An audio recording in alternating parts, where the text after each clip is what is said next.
figuring out how do you get customers.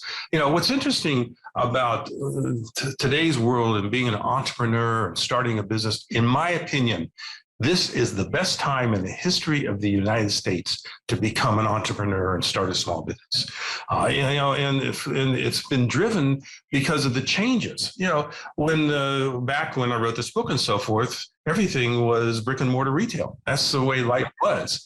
But that's evolved. But brick and mortar retail is very expensive to open up. You got to find a location, you got to hire people, you got to find products. Now, with what's happened with Amazon and Walmart and online, it's a whole different world. If you're an entrepreneur with a great idea or a great product, you now have all kinds of ways to market your product. In the older days, you had your town. You could market to the town.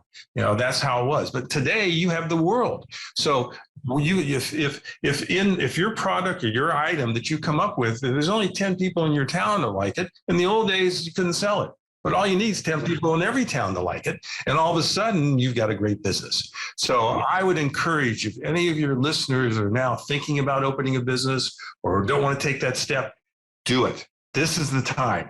This is the time for entrepreneurs to rise and become the best that this country's ever produced. So I want to ask you a question, because you've mentioned the E word now probably about 50 times in like the 5 minutes that we've been recording with entrepreneur. I just had Angela McArdle on the show. She was our season 4 finale.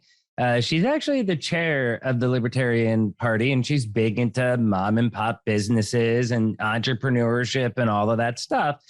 And she feels that there's a weird cultural shift going on right now to where, and don't get me wrong, I'm pure entrepreneurial. I got that built into my blood.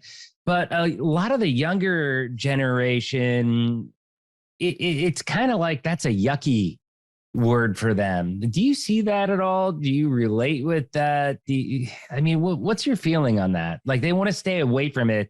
They view it as greed in a way, that it's not a good thing to be an entrepreneur in 2022. What's interesting, if you look back at the history of the United States, every generation, starting with George Washington's, 10% of the population want to be or become entrepreneurs. And it doesn't vary. It happened in the 1770s and the 1800s and the 1900s and the 2000s. And it's true today. There are about 10% of the population that really want to be that entrepreneur, that takes that step. There's lots of people, 40 or 50% think they're entrepreneurs or want to do it, but they don't have the guts to take that shot, because it takes guts. It takes a chance because, entrepreneurs, as we all know, 50% of them fail. And so, you've got, you got 20% of entrepreneurs fail in their first year, 50% fail after 5 years, and the reasons that they fail. The reasons that entrepreneurs fail is, 42% of the time, there really is not a market for their product.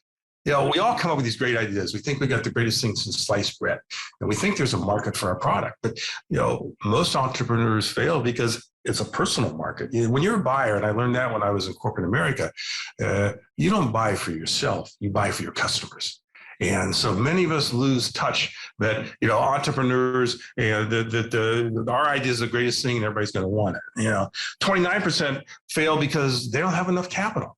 You step back a second, you got to figure that for the first 6 months when you're opening up a business, you're not going to have sales. You just got to plan it that way. So you got to go in with enough capital to cover you and your expenses for the first 6 months.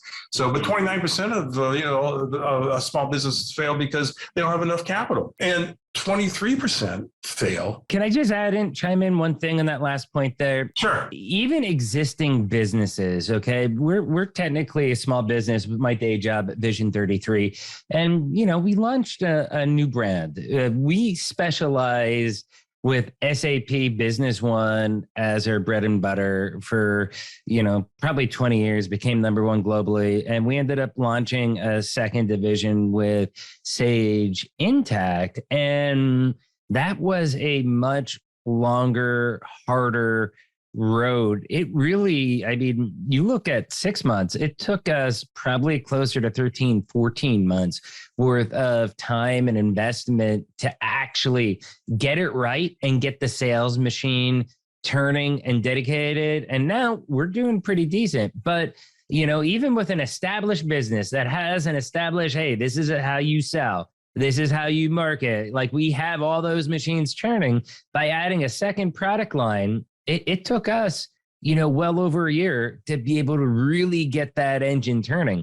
So I think 6 months is, depending what business you're in, what industry you're in, that could be conservative. I think there's cases out there where it could be longer too. Yeah, it depends on what the difference between the time of the sale and when you approach them when the time of the sale. Some sales happen the first day, some take 6 months, some take